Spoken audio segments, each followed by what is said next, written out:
to Chatakuna, an Indigenous Path Foundation podcast. Today, we are honored to have Lorena Domanog, who is residing now in Switzerland, and she will introduce herself.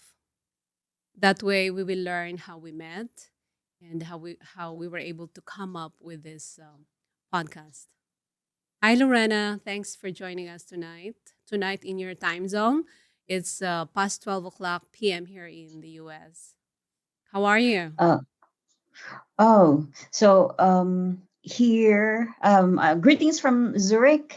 It's 8:33 to be exact, here in Zurich, in Switzerland. And thank you for the invitation to join you tonight. Welcome. It's a pleasure.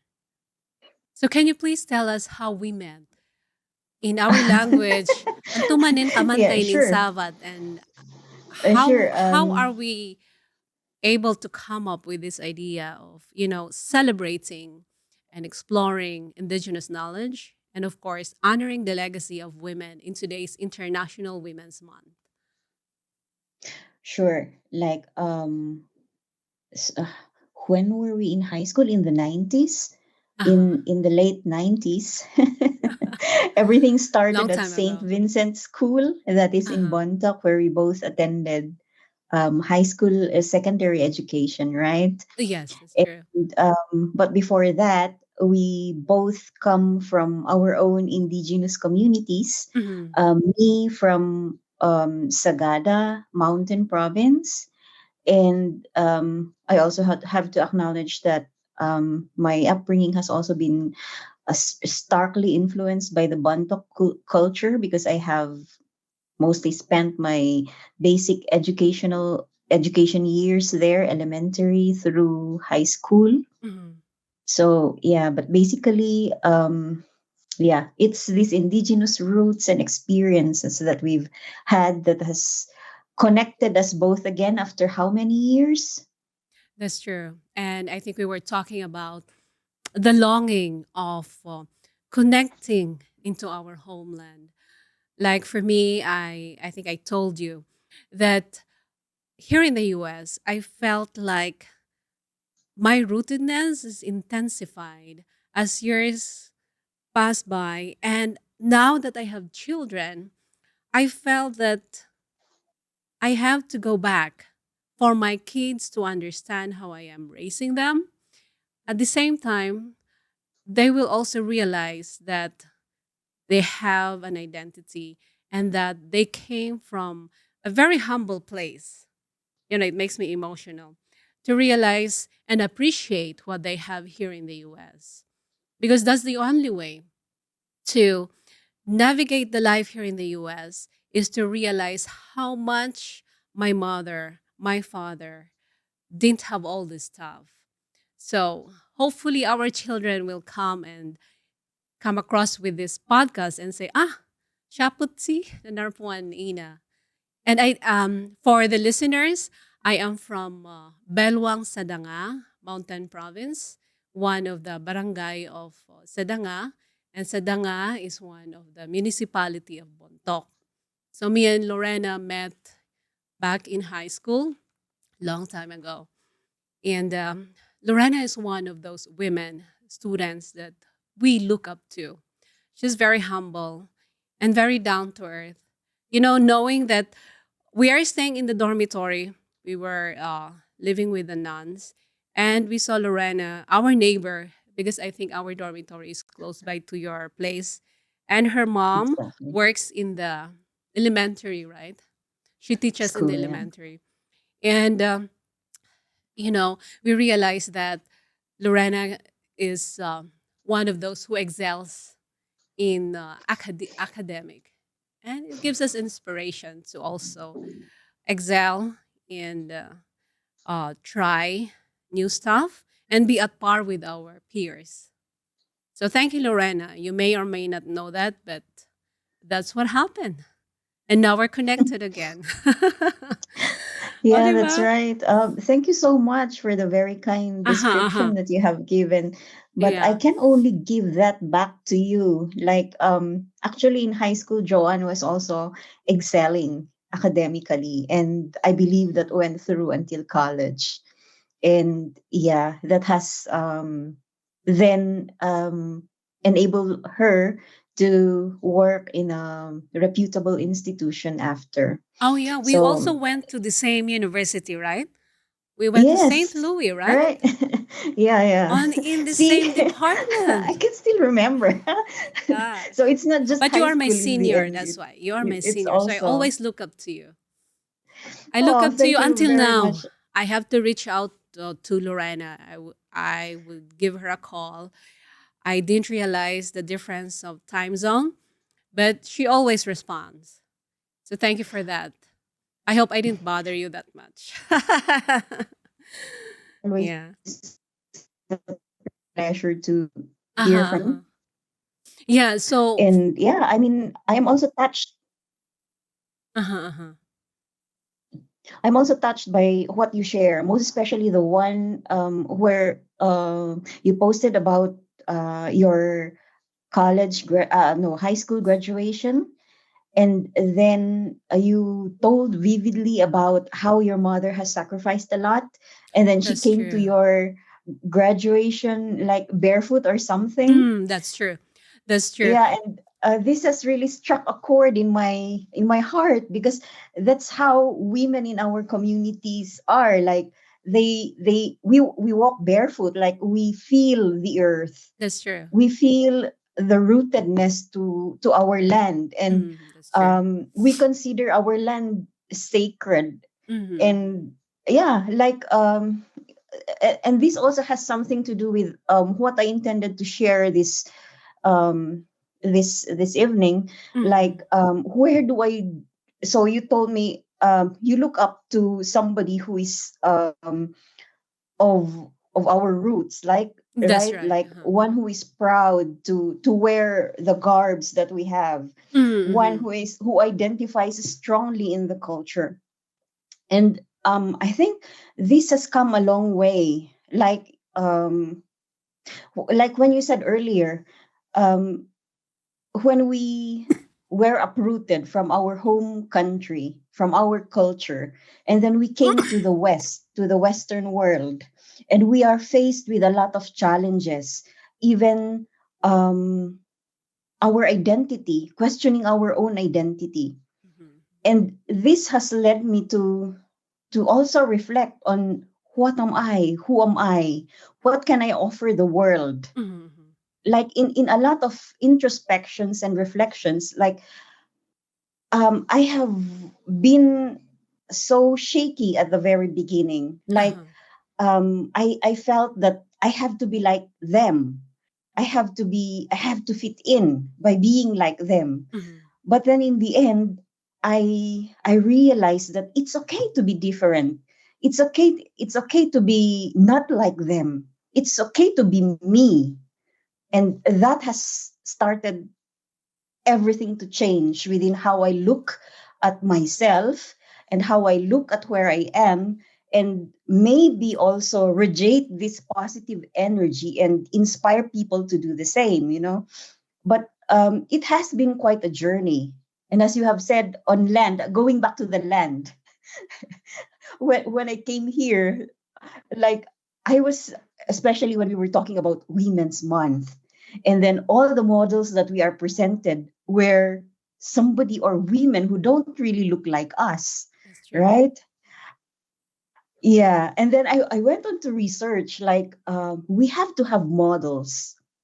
We have to have women, strong and empowered women Mm-hmm. who look like us, Mm-hmm. who have the same values as we do, who who speak the same language like we do as well.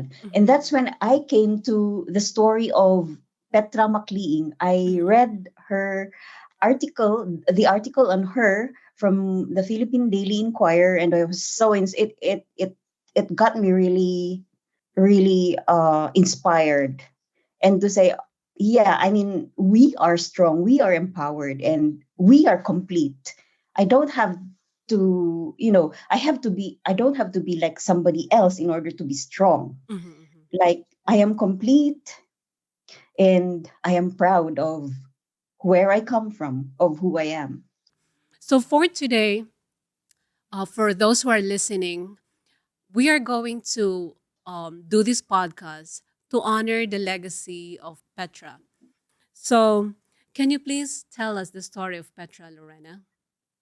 Like in the 1970s, Mm-hmm. there was a plan project for the whole region. Mm-hmm. But of course, this would mean displacement for our own people. One of these is Mainit, the village of Petra Macliing. Mm-hmm. They made a discussion in their community, Mm-hmm. like saying, if the men are going to solve this, it might result into conflict, into an armed conflict or violence. Mm-hmm. So the women decided to uh, take action. They said, "Okay, we're going to try." And then, so they have heard the drillings that were happening, or tests, or I don't know. There were engineers who were sent to the place to, survey, to make Mm-hmm. preparations Mm-hmm. in um, for the project. And then sensing that, yeah, it's coming, it's becoming real. What will happen to the next generation? So what they did was, like, in the middle of the night, Mm-hmm. this group of women went to the camp where the engineers were housed, and they bared themselves naked, stripped everything, and then Mm-hmm. said, look at us, look at that which has birthed you," pointing to their vagina and Mm-hmm. saying, "If you don't have shame left, Uh-huh. you leave. If you don't have any shame left, Mm-hmm. you stay. Or, yeah, you better leave now." And Mm-hmm. then, as fiercely as that, like, imagine that, like, a group of women showing off their Yeah. vagina. Mm-hmm. Like, Mm-hmm. it gets very scary, right? Mm-hmm. Like, this is something really serious, and the Mm-hmm. engineers were so scared, and they just left. Mm-hmm. And amazingly, in some of my readings, this use of the vagina as an empowering tool for women is not actually just in our culture. This Mm-hmm. also happened as protest for some issues that disturb the community. There are also instances, or records of incidents of this same phenomenon that happened in Africa. Mm-hmm. So, yeah, I mean, the body is a powerful tool. Right. The woman's body is a powerful tool in itself. Mm-hmm. Mm-hmm. That's right. Wow, what a Yeah, remarkable story. And so Petra has shown us the power of not only using your body as a weapon, but resolving issues through negotiation in such a way that we can all relate as women. And that is showing off. And not only to show off, as we all know today, but it is to deliver a message that, exactly. like, compared to Mother Earth, the vagina, as you said, is a powerful tool because it is a metaphor to show that this gave you life. This is where you came from. Mother Earth is your mother. We are not here to mine. We are not here to force this from the people that she is nurturing. And that is the community. And as women, our nurturing power is a power, it's a superpower, as you said. It's a It superpower, is. Yeah. yeah. So that is a very remarkable story.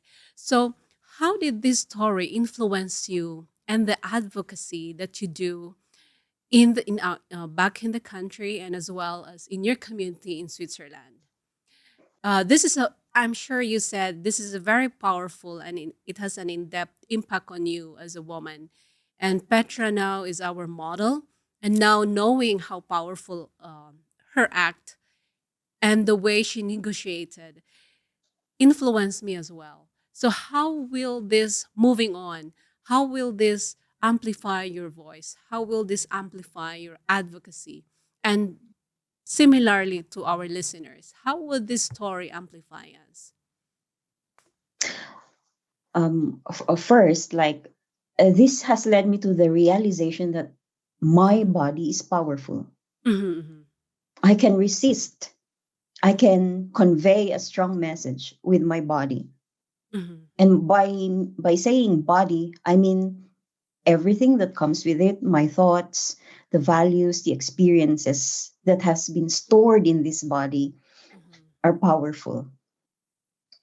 Like, uh but this has also become like a responsibility for me. Like, it has inspired me, and mhm, it has also become a responsibility for me to share this message. Just like what you are doing now, you mhm, provide platforms for women to raise their voices, mhm, indigenous women, so that other indigenous girls, most especially, will uh-huh, have models to look up to. mhm, So, for my advocacy, I keep repeating this story of Petra Macliing mhm, mhm, to inspire and to instill a sense of a strong sense of self mhm, among us, among young people. And I'm quite amazed by, like, there are some posts that I do on Facebook, um me wearing mostly the garb, the our natural native mhm, attires, mhm, um during like some 10 years ago. Yeah, and then I have my nieces, and I also have my former students who would message me and would say, um, during my graduation, I would like to wear our native attire just like you did. mhm, I mhm, think I was reminded of this story when, like, I felt so down. I felt so depressed during my first years here when I was trying to look for a job and I could not find one, mhm, because I don't have the qualification.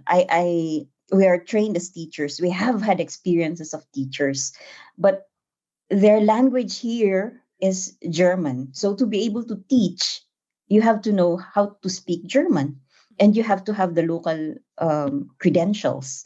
So I decided to go back to school, and then but besides teaching, I also have tried to apply for other jobs like administrative assistant or something, office jobs, but I was never accepted. And this put a blow to my confidence.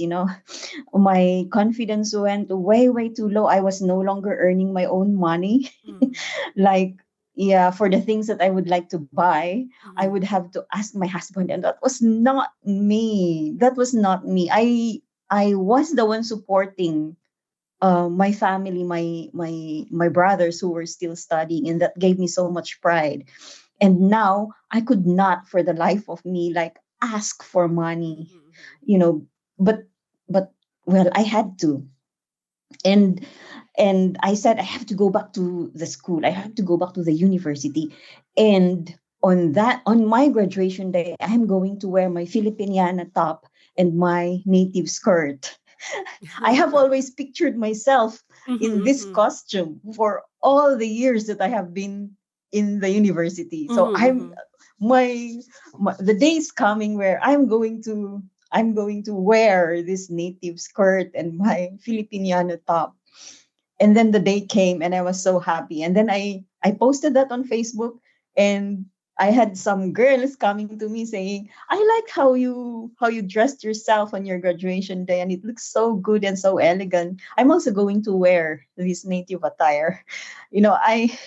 I am so touched by that. Like, I didn't know that it has become an inspiration to others as well. So I said, okay. So it is it I have been inspired by this experience. So it is a responsibility to share this mhm, experience as well. And that's what I do.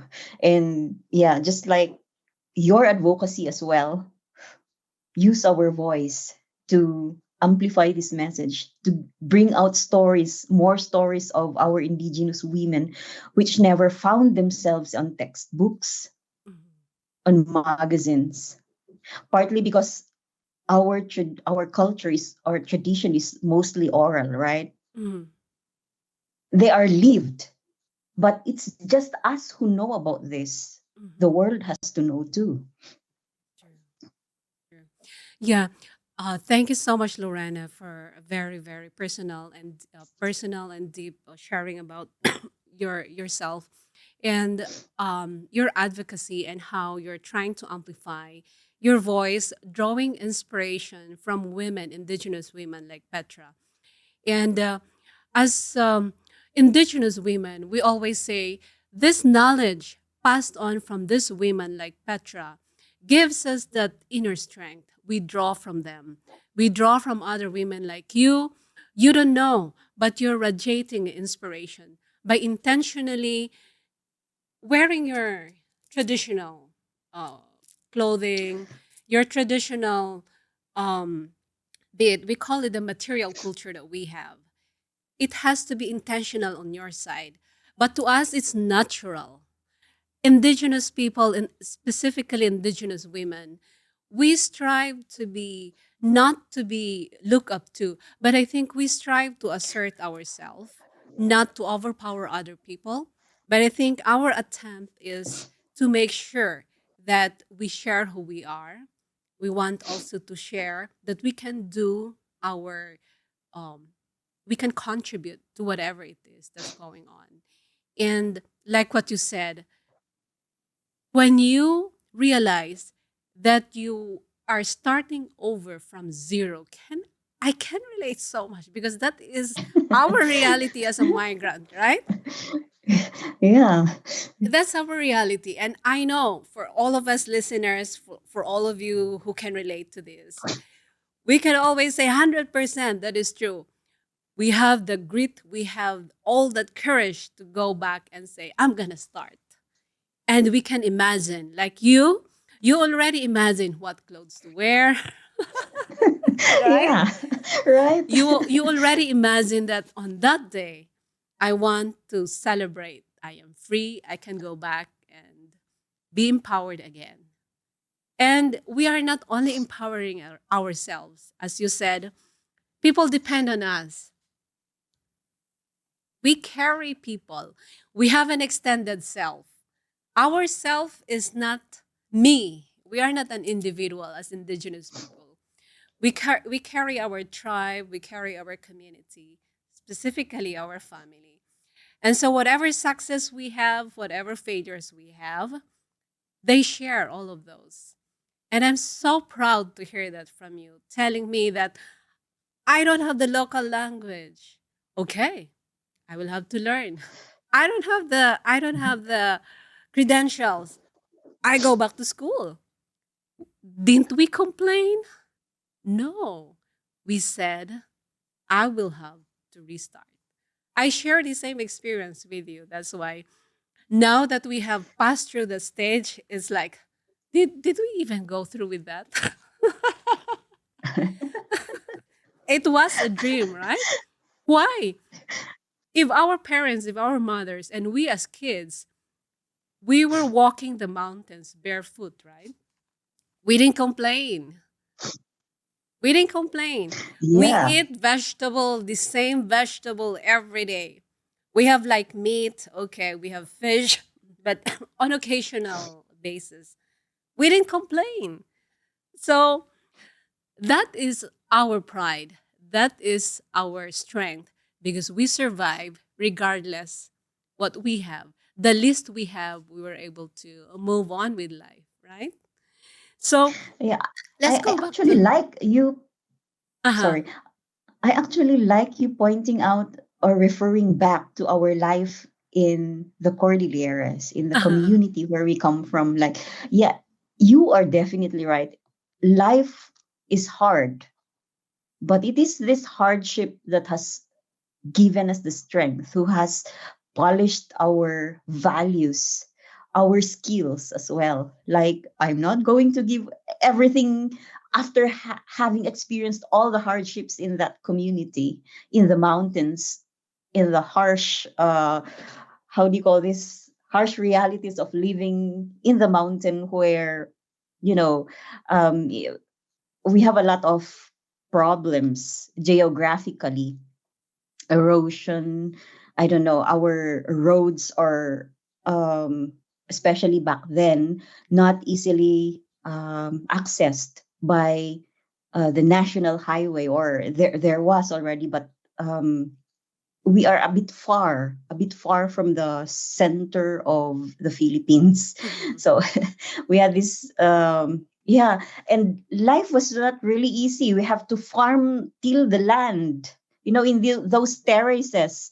We have to weed the terraces from in between the stones. We have to take off the weeds growing in it, and all day doing the same thing, Mhm. or planting rice at the extreme heat of the sun. Mhm. Mhm. uh, I mean, after all these hardships, everything becomes easy in life as after, I Mhm. think. Yeah, that's true. It's like, what more can life bring, right? What That I hardship? can't. What hardships can we face? Yeah, but going back to Petra, Uh-huh. I heard she has 7 or 8 children. So, based off her personal life, can you enlighten us more of how she was able to raise 8 children on her own? Apart, yeah, sure. Apparently she had, yeah, you said 8 children, Mm-hmm. and her husband died early, Mm-hmm. and then leaving her alone to nurture the children that they've had. Mm-hmm. Um, she was not actually literate as well. That's what the article has said. Mm-hmm. But she's wise. What she did was like she had a sari store. Mm-hmm. Like a sari store is a small, like a shop where you sell basic commodities for day-to-day life Mm-hmm. for the community. And from the earnings that she had from this sari store, Mm-hmm. she put all her children through college. And that is really impressive as well, I That's would say. amazing. Amazing. Amazing.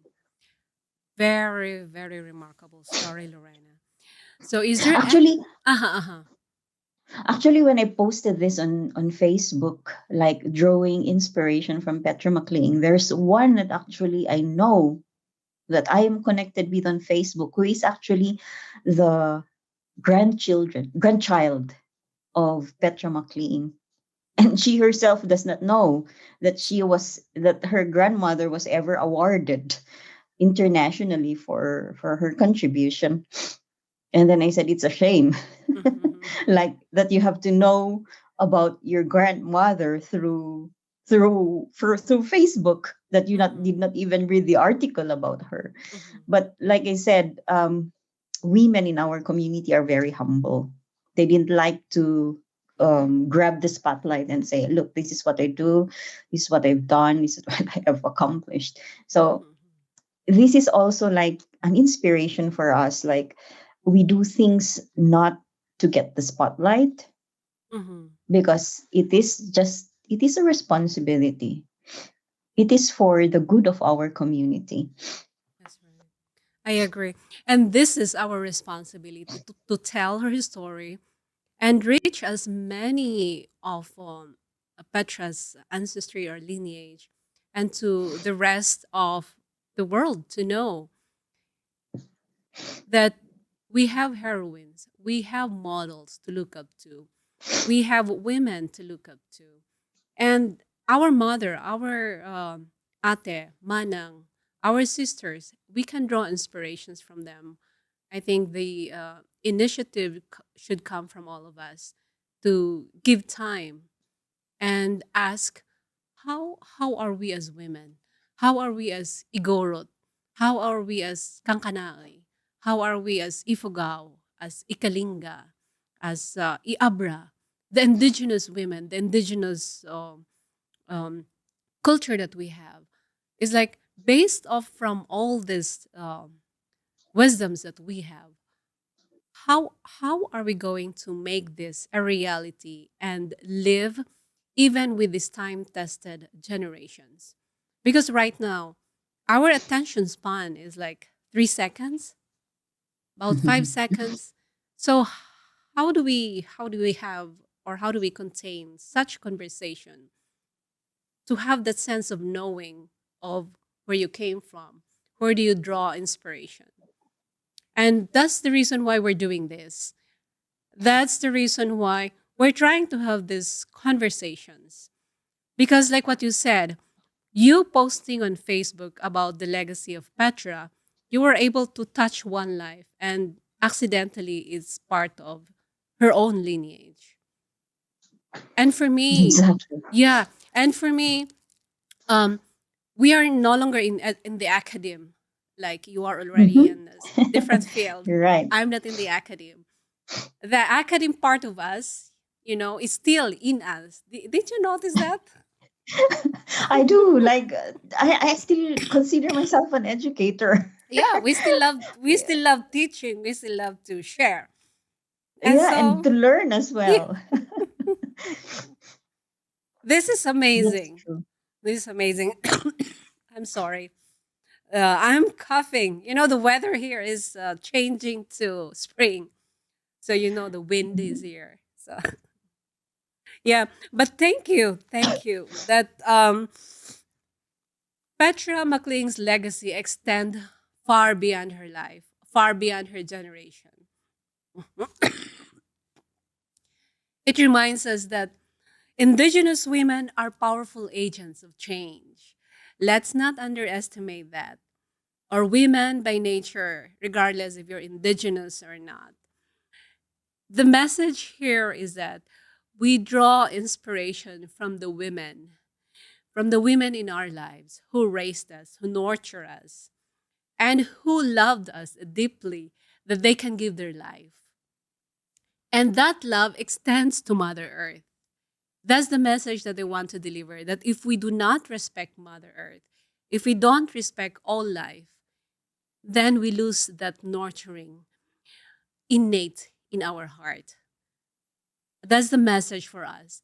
At the same time, we can use that message, this gift of our voice, our body, as you said, will also help us realize that we have the power within us. We have the capacity within us. All we have to do is to summon it, to train it, and use it for the betterment of many.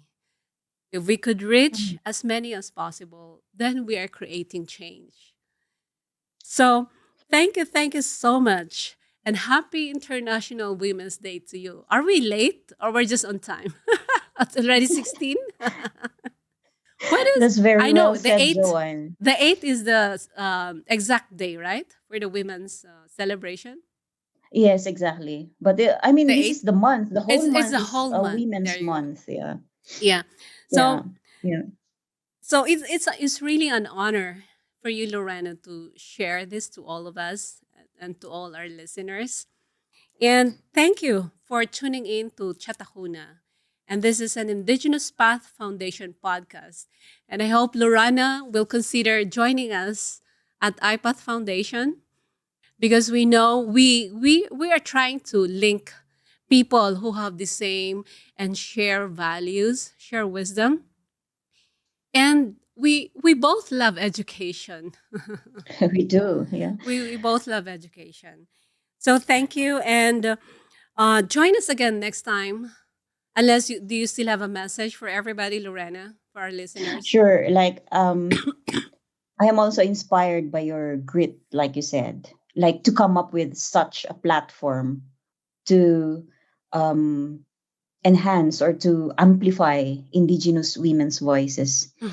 and all the work, all the investments that you are putting into this. It is really admirable, and I'm pretty sure this will go far from here. I hope I so wish you all too. the best. The Thank you. intentions are pure.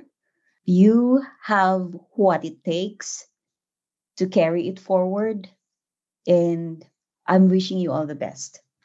I would like to promote this book. This book has been written by the Igorot Cordillerans who are residing here in Europe. And we're happy to say that most of the countries in Europe has been represented by writers in different countries. I would also Fantastic. like to highlight a second book from a dear friend who also traces his roots from the Cordillera. It's called Beyond the High Detail. It narrates his experiences from coming from the mountains to Heidi Land. Which is So Switzerland. yeah, thank you. I think I watched that movie. It's a beautiful movie. Thank you so much, Lorena. So for those of you guys who are who love to listen to indigenous community and who value the wisdom that they have preserved, I invite you to follow us or to follow this podcast. Together, we will explore the richness of indigenous knowledge and discover ways to reclaim its relevance in our daily lives. If you enjoy the conversations, please leave a like, share your thoughts in the comments, provide feedback, or suggest topic for future discussions. Your engagement help keeps these very important conversations alive. Thank you so much and you have a great day wherever you are. Mabiyag ta ko amin, chat ako na.